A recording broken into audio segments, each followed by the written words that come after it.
guys, this is Alea Jen and welcome back to my YouTube channel. So for today's video, I have 5 solution for homesickness. Char. Ayan, so I have a new notebook and then purple. Mahilig ako sa purple. Ayan, and then yung tumbler ko purple din. So my notebook, my name ko dyan, Genevieve Guarin, and sa favorite verse ko, nilagay ko talaga kasi minsan na-stress ako sa buhay. So, my favorite verse is, whenever you feel unloved, unimportant, or insecure, remember to whom you belong. So, Ephesians verse 2, chapter 19 to 22. Ayan. So, ano nga ba yung homesickness? Ito yung time na bigla ka na lang hahagulgol, bigla ka na lang malulungkot, especially kapag mag-isa ka. So, ayan yung time na nangungulila ka. Ayan yung time na parang gusto mo nang umuwi sa Pinas. Pagod na pagod ka na. Yung iba, yung homesick nila is nagiging anxiety, yung hindi sila nakakatulog sa gabi, and later on, nagiging depression yan kapag hindi naagapan. Kaya dito sa Hong Kong, kapag nag-break ka ng contract and sasabihin mo na you are suffering anxiety or depression, is tinatanggap agad ng immigration yan. Kasi nga, alam nila yung nangyayari kapag ganyan. Shout out, may isang babae, nag-post siya, gusto niyang bumalik sa Hong Kong.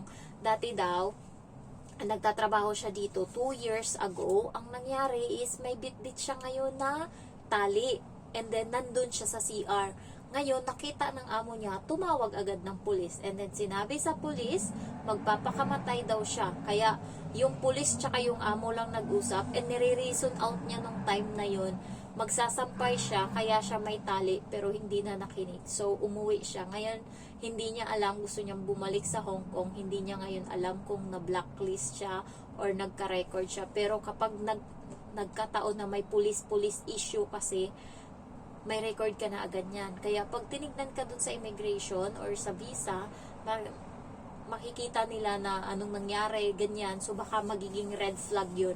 Kasi nga, may bit-bit nga siyang lubid. So imbis na umiyak kami nung time na yun, sabi niya gusto niyang bumalik sa Hong Kong, na-stress na siya, gusto niya na talagang bumalik. Pero nung sinabi niya, dahil yung amo niya is nakita siya may hawak ng lubid doon sa CR, and ang iniisip ng amo niya is magpapakamatay, hindi na kami naawa sa kanya. Tumawa na kami ngayon sa comment section. So, ayun lang. Kaya ingat-ingat kayo, maghawak-hawak ng lubid. Baka isipin ng amo niyo magpapakamatay kayo. Kasi dito sa Hong Kong, especially mga Pilipino, alam mo yun, pag nadidepress, hindi na talaga alam yung nagagawa nila, nagiging harmful na sila sa sarili nila. Meron nga akong video na nakita na sumampa siya sa pinakataas na floor ng building nila, sa pinakataas, 'di ba meron 'yan? And then doon siya sumampa, and then tumalon siya kagad pababa, so patay.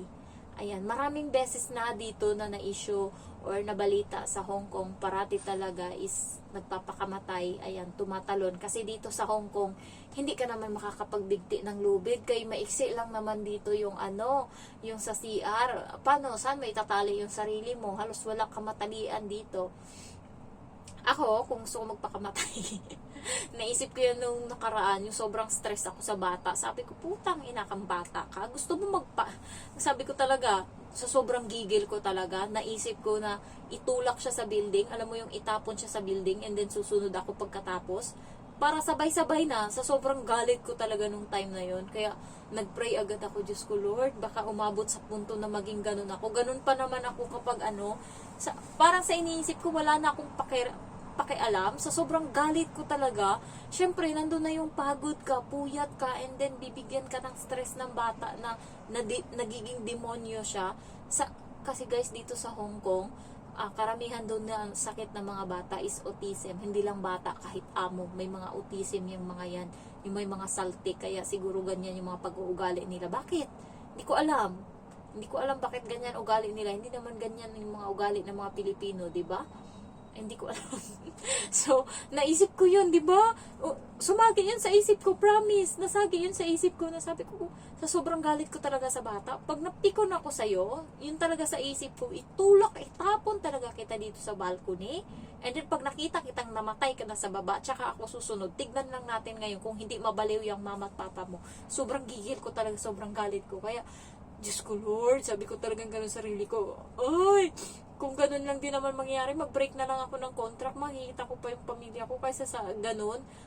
Baka sa sobrang stress lang yun. Kaya kinalma ko yung sarili ko. Nung time na yun, nag-pray ako malala. And sabi ko, Lord, give me more patience. So, simula nung naisip ko yung ano na yun, sumagi yun sa isip ko. And then binla ko na hanggang ngayon hindi ko pa na napikon uli ako sa bata. Ngayon ang taas, parang na-restart ako. Parang yung lahat ng galit na naipon sa dibdib ko nung time na yun, tapos naisip ko yun, nagpray ako. Ngayon nagsimula sa bago, malinis uli yung puso ko, yung isip ko. Kahit anong pasaway ng bata ngayon, hindi ko na naisip yun. Yung parang gumaan na yung loob ko ngayon. Yung parang hindi, kahit minsan nga yung amo ko nag-worry na baka galit na ako ganyan kasi nga sa ginagawa ng bata. Pero nung nakita niya yung mukha ko na hindi ako inaanuhan ng galit, parang na-at ease siya. So, ano nga ba yung 5 na solution sa homesickness is, first is prayer. Prayer talaga, pinaka-strong yan. Lalo kapag naniniwala ka, Christian, Catholic, born again, yan yung mga na prayer talaga yung weapon. Hindi ko lang alam sa ibang rehiyon kasi hindi pa naman ako nakapasok. Pero sa Christian, sa born again, Catholic, yan lang yung mga rehiyon na alam ko kasi yan lang yung napasukan ko. So, prayer talaga yung kailangan, guys. Ako, simula dumating ako dito, hindi pa ako pumalya kahit isang beses mag-pray. Kung hindi man ako nakakapag-pray sa gabi kasi sa pagod, basta nagsa-sign of the cross lang ako. Pagising ko talaga sa umaga is nag-pray agad ako, nagti-thank you ako. And dati, guys, pag nagpi-pray ako, nakangiti pa ako niyan. Parang thankful ako kasi matutulog na ako. Pero ngayon, minsan sa pagod ko talaga is nakakapag-sign of the cross na lang ako. And sa umaga, doon ako bumabawi kasi bagong simula, nakakapagpahinga ako. So, doon ako nagpipray. Prayer is importante. Yung kapatid ko, hindi siya nagpipray. Hindi ko alam kung bakit. Hindi siya malapit sa Diyos. Kaya siguro, ang hirap din ng buhay ng kapatid ko, yung bunso. Ako yung parating nagpaparemind sa kanya na mag-pray ka. Hindi siya, parang less priority niya yun. Imbis na yun, dapat yung unahin niya pa mag-cellphone, unahin niya pa mag-marites, kaysa sa mag-pray. Sabi ko sa kanya, mag-pray ka, May. Gusto niya, ipag-pray ko siya. Sabi niya, tulungan mo naman ako mag-pray, Day.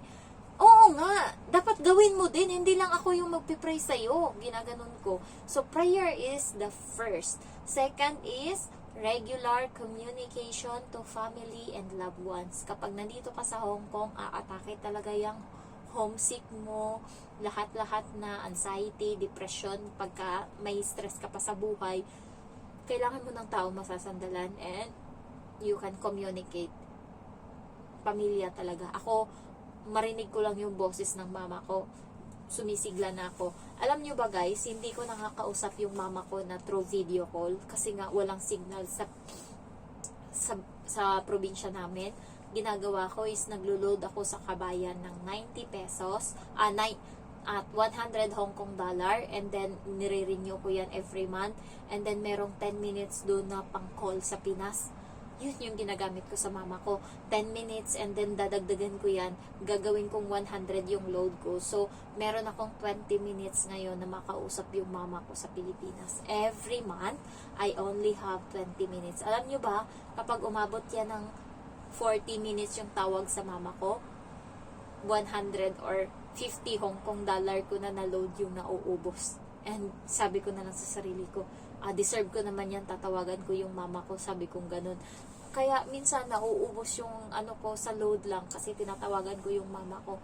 Doon lang kasi ako nakakapag-charge sa kanya. Hindi ko kailangan ng gusto ko talaga siya lang yung nakakausap ko. Siya yung gusto kong kausap kahit walang kwentang bagay, basta nakakausap ko lang siya.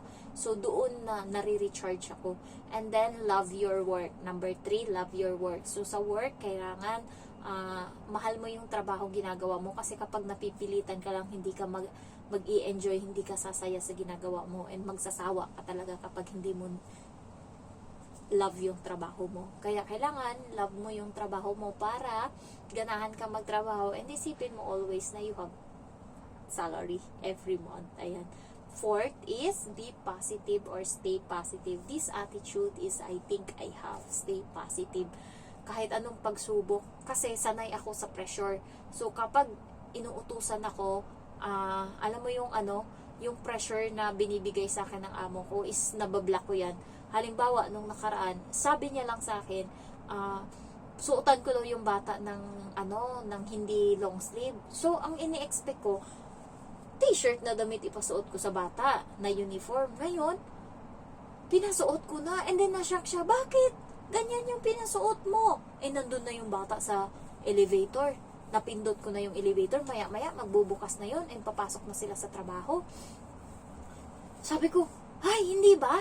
Tapos inichan niya sa akin yung long sleeve. Sabi ko talaga sa bata, Emma, faster, we can do this. Sabi ko ganun. Tapos parang yung babae na siya kasi binabato niya ako ng stress nung time na yun, minamadali niya ako, pero kalma pa din ako and hindi pa bumukas yung elevator, natapos ko nang ipasuot sa bata yung damit. Buti na lang kamo nung time na yun yung bata nakisama din, partida kakagising lang ng bata.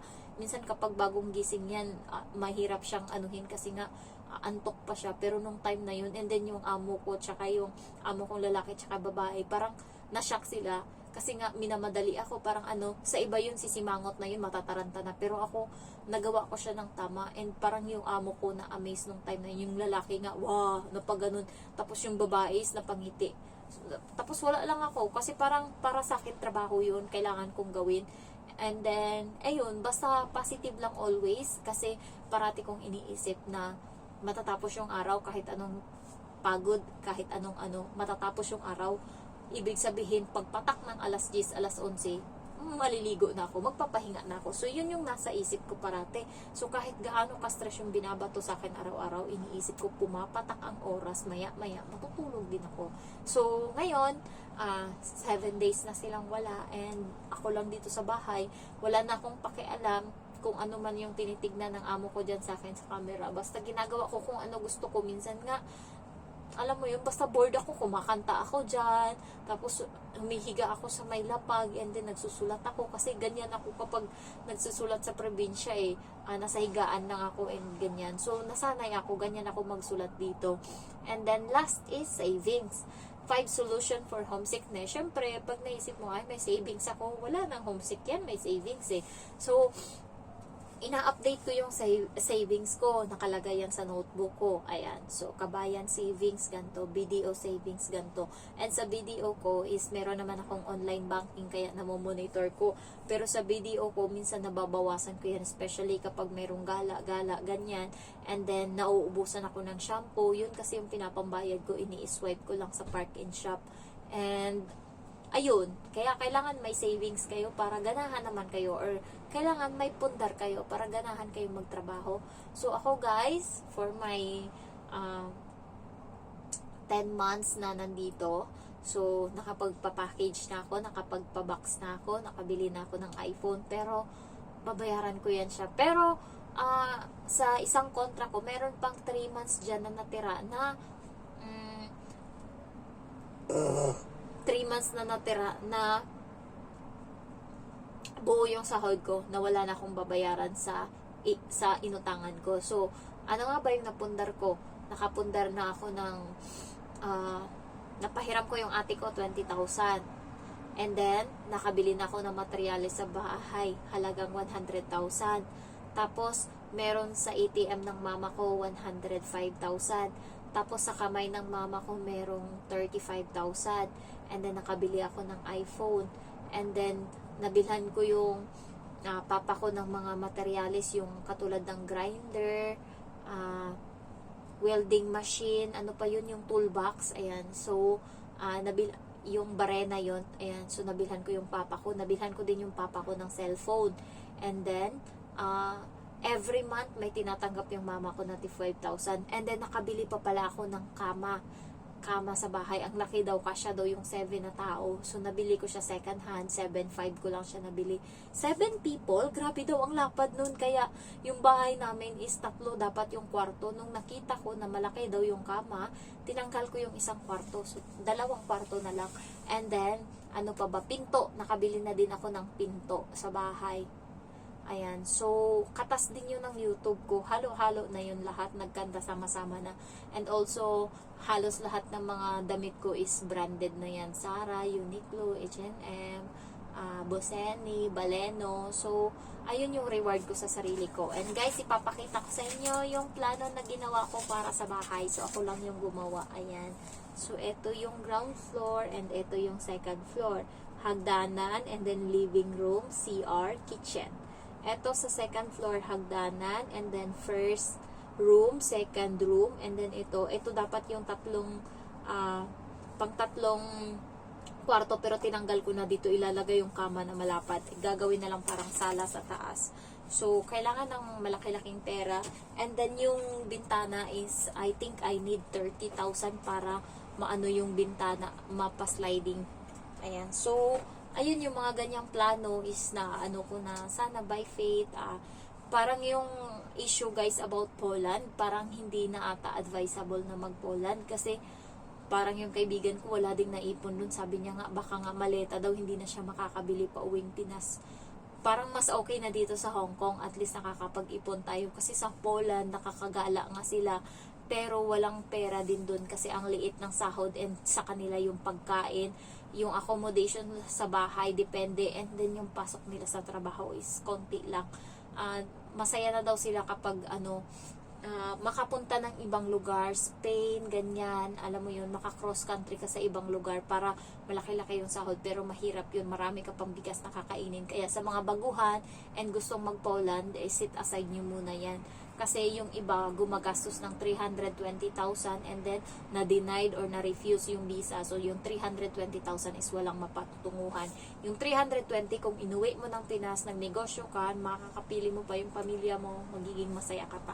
So I think the choice now for me is go to Pinas after makapag-ipon. And sabi ko sa sarili ko, pwede naman akong gumala around Asia lang. Siguro next is Maldives, and then sunod na gala ko is Thailand, next is Sri Lanka. So I think, and then pagkatapos nun, uwi na ako ng Pinas. Ayan, siguro around Asia na lang yung gagalaan ko kung gusto ko rin namang gumala, kaysa sa mag-Poland ako na parang risky. So ayun lang guys, thank you for watching, bye bye, love you all.